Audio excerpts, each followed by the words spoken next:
names 하시고요. names 일렉 gen 하는데 1번은 country를 그대로 놔둬야 되니까 2번부터 이제 33개니까 뭐 length를 쓰셔도 되고요. 33개의 열을 어떻게 하냐? 서브스트링을 해서 names 일렉 gen 하시고 여기에 마찬가지로 두 번째 열부터 33번째 열까지 두 번째 단어부터, 그러니까 x를 없애고 싶으니까 첫 번째 단어는 x니까 두 번째 단어부터 n 캐릭터 하시고 names에 일렉 gen 좀 길어집니다만은 일렉 gen 해서 2부터 33까지 이렇게 한번 해보겠습니다. names 일렉 gen 해서 컨트롤 엔터 하시고 다시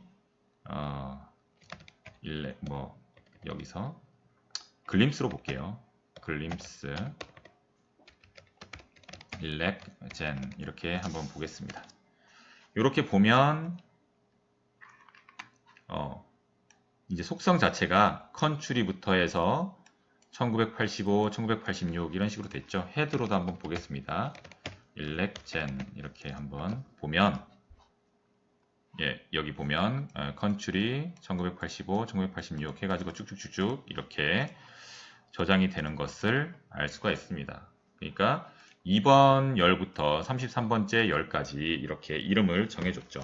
여러분 책에서는 책과 같이 하면 컨츄리의 C도 없어지기 때문에 이렇게 하면 좀 더 깔끔하게 정리가 된다고 볼 수가 있습니다. 이렇게 해서 일렉 gen을 하나 만들었고요. 일렉 use라고 해서 또 하나를 만들어 보겠습니다. 이제 1인당 전기 사용량도 있죠. 여기 use가 있는데 파일 크기를 보시면 한 3배 정도 많고 요것도 한번 열어서 확인을 해 보시면 열 변수가 훨씬 많다는 걸 알 수 있습니다. 맞죠? 이제 측정된 것도 있고 측정 안 된 것도 있고 뭐 이런 식으로 해서 열 변수가 아주 많이 이렇게 들어가 있는 데이터다. 뭐 빈칸도 있고 막 그렇게 되죠. 자, 이렇게 해서 제가 이거 하나 따로 만들어서 여기에 이걸 좀 옮겨 놓고 처리를 하겠습니다. 여기서 마찬가지로 일렉 gen 한 것처럼 일렉 use라는 거를 제가 하나 만들겠습니다. 마찬가지로 CSV 파일이니까 CSV 파일을 읽겠다. D 폴더에 sources 폴더에 electricity 이건 또 기니까요. 이거를 해서 CSV까지 해서 붙이겠습니다. 붙이고 헤더는 true. 헤더는 true니까 그냥 안 하셔도 되고 separation도 콤마 똑같으니까 안 하시고 이렇게 하면 되겠네요. 그럼 elect use라는 게 됐고요. 이것도 한번 elect use 한번 봅니다. 이러면 데이터가 쭉 들어가 있고 x가 되어 있는 거는 이제 숫자를 변수명으로 할 때는 이렇게 x가 붙는다고 했죠. 측정이 안 된 값은 이렇게 NA로 표현이 잘 되어 있네요. 다 숫자로 잘 들어가 있다는 것을 확인할 수가 있습니다. 여기서도 변수명을 이제 정해주기 위해서 names를 똑같이 한번 해보겠습니다. 일렉 gen 요거 한 거랑 똑같이 한번 해보면 되겠죠. 이렇게 해서 일렉 gen 대신에 일렉 use인데 2번부터 56번 방까지 56번 열까지 names 일렉 use 이게 56번째 방까지 x만 제외하면 되니까 이렇게 하고 일렉 use 2번에서 56번 열까지 이렇게 하고 names를 하고 다시 글림스 일렉 use를 보면 정상적으로 이렇게 변수명이 들어가고 x가 다 없어졌다는 걸 알 수가 있습니다. 이런 식으로 다 하고 난 다음에는 두 데이터를 좀 병합을 하고 싶은데 이 형태를 보면 이걸 그냥 다시 헤드로 한번 보겠습니다. 헤드로 일렉 use 이렇게 한번 보시게 되면 이게 컨츄리는 이렇게 되어 있는데 뭐 연도가 지금 열 변수로 되어 있잖아요. 예, 우리가 지금 하고 싶은 거는 정리를 하고 싶은 거는 컨트리가 있고 그리고 난 다음에 연도가 있으면 좋겠잖아요. 이어라는 변수에 연도가 쭉 들어가고 그리고 난 다음에 그때 각 연도별로 얼마만큼 생산이 됐고 전기량이 생산이 됐고 얼마만큼 전기량을 사용했는지를 해보고 싶잖아요. 그럴 때 이 데이터를 서로 변환해주는 그런 라이브러리 함수들이 좀 필요합니다. 이때 쓰는 라이브러리가 라이브러리 tydyr이라는 게 있습니다. 마찬가지로 오른쪽에서 확인하셔가지고 오른쪽으로 확인하셔가지고 여기 체크를 하셔도 됩니다.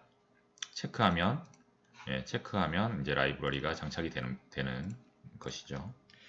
자, 그래서 elect generation을 데이터 프레임 형태로 한번 바꿔보겠다. 이걸 gather 함수를 이용하면 되고요. elect gen 여기서 tydyr은 여기 좀 검색을 좀 해보시면 여러 가지 옵션이 있습니다.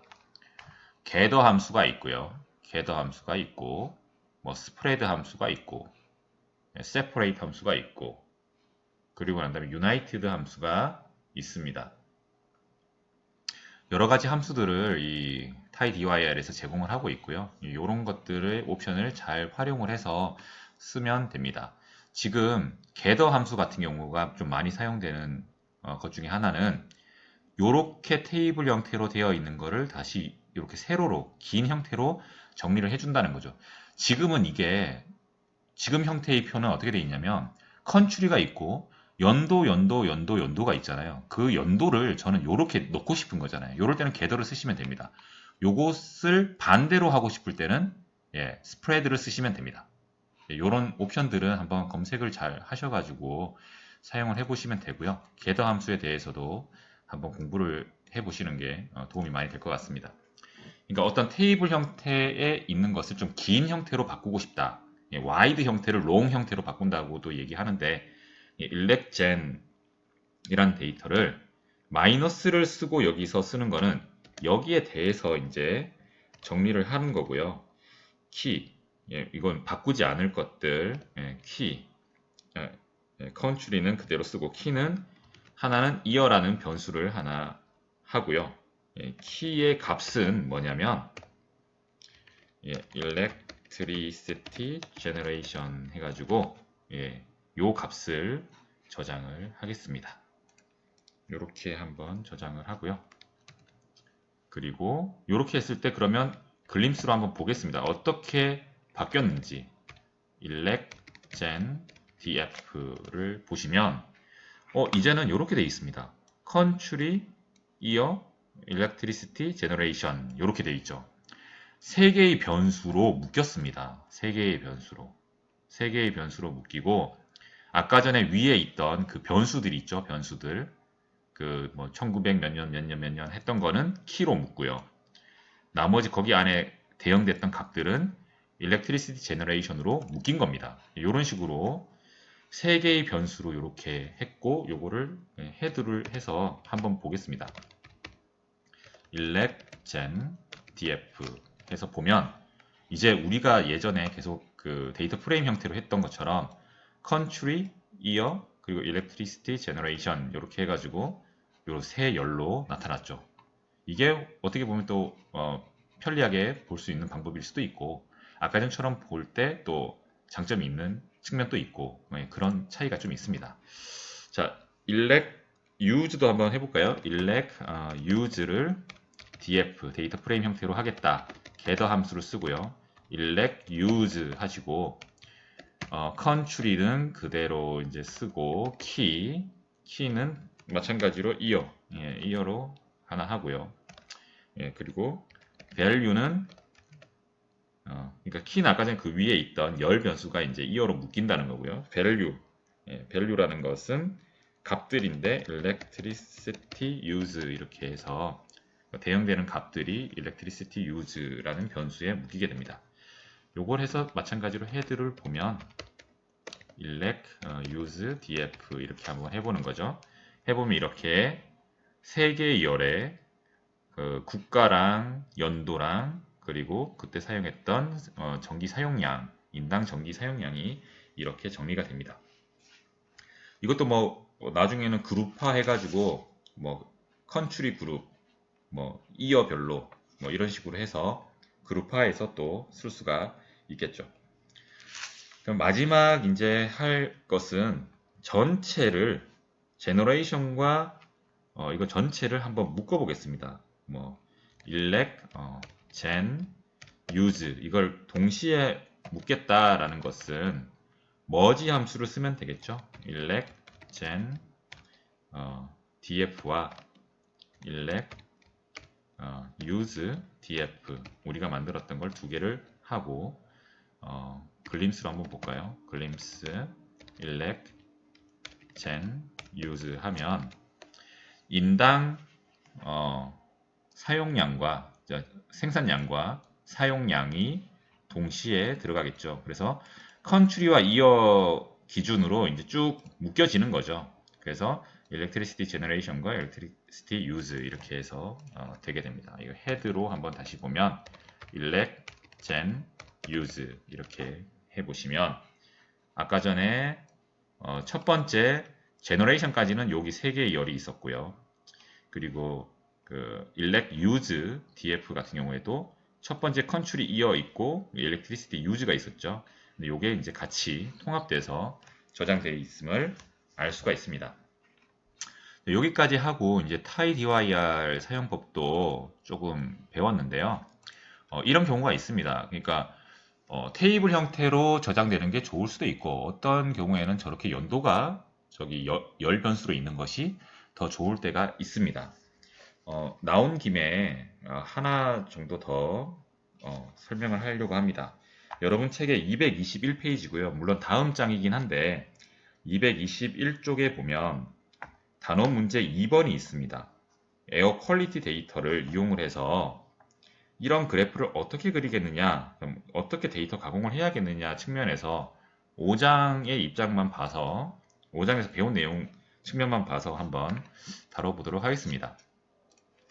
자, 물론 그림 그리는 거는 다음 장에 배우겠지만 미리 한번 한다고 생각하시고 tie-dir 그리고 ggplot2는 이렇게 라이브러리에 장착을 하겠습니다.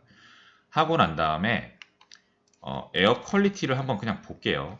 우리가 지금 알고 있는 에어 퀄리티를 보시면 에어 퀄리티는 이렇게 지금 데이터가 들어가 있죠. 그러니까 우리가 그 월별 그리고 일별로 월, 일을 기준으로 해가지고 월별 그래프를 우리가 그려보고 싶은데 월별 그래프를 그려보고 싶은데 지금 뭐 월로 이렇게 따로 묶여져 있지 않잖아요. 예, 월이 이렇게 하나의 열로 들어가 있을 뿐이지. 그러니까 5월 1일 날 오존의 값을 쭉 솔라 R의 값을 쭉 뭐 이런 식으로 저장을 해주면 좀 데이터 형태를 좀 가공을 해주면 이런 그림을 그릴 수가 있겠다.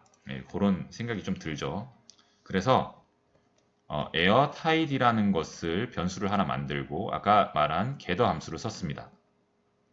겟더 함수에서 에어 퀄리티, 에어 퀄리티라는 데이터에서 키는 메저로 했고요. 그러니까 요 값이 이제 메저로 들어가겠죠.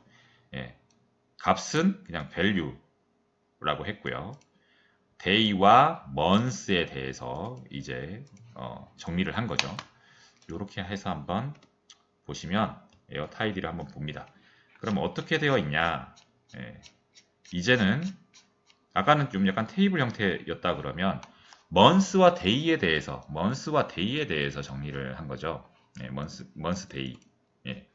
요 값을 기준으로 해서 measure는 오존부터 해서 이제 쭉 측정했던 거 이 6가지가 여기 4가지가 들어가겠죠. 4가지. 예, 4개가 이렇게 쭉 나오고 그때의 상응하는 값이 이렇게 됩니다. 그러니까 5월 1일자 오존은 41이었어. 뭐 이런 식으로 되는 거죠. 5월 1일 날 오존은 41이었어. 5월 2일 날 오존은 36이었어. 이런 식으로 정리가 됩니다. 이렇게 하고 난 다음에 그림을 그려보는 건데 이 에어 타이디라는 데이터에서 ggplot 합니다. 그러니까 day에 따른 값. 근데 그 컬러는 어떻게 한다? 메저에 따라 다르게 한다. 그러니까 메저가 4가지 다른 게 있으니까 이렇게까지 그리면 일별로 그 값을 그려주게 되는데 그때의 그 컬러링은 메저 값 4가지의 다른 컬러로 그리겠다. 지읒 라인은 라인 그려주는 거, 포인트 그려주는 거 이렇게 하시고 페이스 랩은 month에 대한 측면에서 보겠다. 이렇게 하면 어떤 식으로 되냐? 어떤 식으로 되는지 한번 보겠습니다. 이렇게 보면 이렇게 되죠. 4가지 메저가 있습니다. 오존, 솔랄, 템프, 윈드 이렇게 있고 이 각각이 이런 색깔로 표시가 되는데 일자별로 쭉 이렇게 x는 일자가 되겠죠. y축은 값이 되겠습니다. 일자별로 쭉 정리를 하는데 그것을 months에 대해서 다시 이렇게 구분을 했으니까 일자별로 쭉 나와 있는 거를 months로 나눠서 이렇게 요약을 한 거죠. 그래서 5월 달에 이 오존량의 변화와 솔라R의 변화와 템퍼리처의 변화와 윈드의 변화를 이렇게 그릴 수가 있습니다. 이렇게 데이터 형태를 이런 식으로 바꾸지 않으면 이렇게 그림을 그리기가 어렵거든요. 일일이 다 따야 되고 하는 문제가 있습니다. 그래서 이런 데이터 가공은 비단 어떤 사용 목적에 맞게 이렇게 하는 것뿐만이 아니라 그 어떤 형태, 그걸 하기 위해서 형태를 변환해 줘야 되는 그런 경우에서도 가공이 되게 중요하다라고 보실 수가 있습니다. 자, 오늘 여러 가지 내용에 대해서 했었는데요. 가장 중요한 건 이겁니다. 필터 함수, 필터는 행을 추출하는 겁니다. 그리고 select 함수 있었죠? select 함수, 그리고 mutate 함수, mutate 함수가 있었고, arrange 함수가 있었고, 그리고 summarize 함수가 있었습니다. 이거를 또 group by 함수로 잘 묶어서 하면 많은 도움을 받았었죠. 베이스 R에서는 그룹핑을 하기가 참 어렵습니다. 근데 group by만 쓰면 연도별로, 지역별로, 나라별로, 대륙별로 이렇게 잘 할 수가 있었습니다. tie-dir을 이용을 해서 데이터 형태를 조금 wide 형태를 long 형태로 바꾼다든지 long 형태를 wide 형태로 바꾼다든지 이런 식으로도 할 수 있는 작업을 좀 해봤고요. 그리고 read CSV나 이런 것들은 파일 읽을 때 했고, 그리고 names라는 걸 이용을 해서 좀 변수 이름을 지정하고 했었고, 서브스트링 이용해서 열 변수 이름을 2번째 단어부터 끝 단어까지 추출해서 써라 이런 것들도 했습니다. 그 앞에는 또 이제 파이프 연산자, 파이프 연산자를 잘 알아두면 흐름성 있게 우리가 정리를 할 수가 있었다. arrange에서는 또 ascending order, descending order, descend 함수를 이용해서 내림 차순으로도 정렬할 수가 있었다. 이런 것들 잘 알아두시면 되겠네요. 이 정도 하면 이번 배운 내용들을 다 다뤘다고 생각을 합니다. 항상 이렇게 데이터 취득부터 해서 정제, 가공하는 것들이 데이터 시각화라든지 모델링이라든지 이런 것의 가장 기초, 전초 단계가 되는 겁니다. 그래서 항상 이런 전처리를 잘 하는 게 중요하고요. 그래서 이런 함수들, 표현 방법들 잘 숙지할 수 있도록 열심히 연습하시면 좋을 것 같습니다. 이상으로 5장 강의 마치도록 하겠습니다. 수고하셨습니다.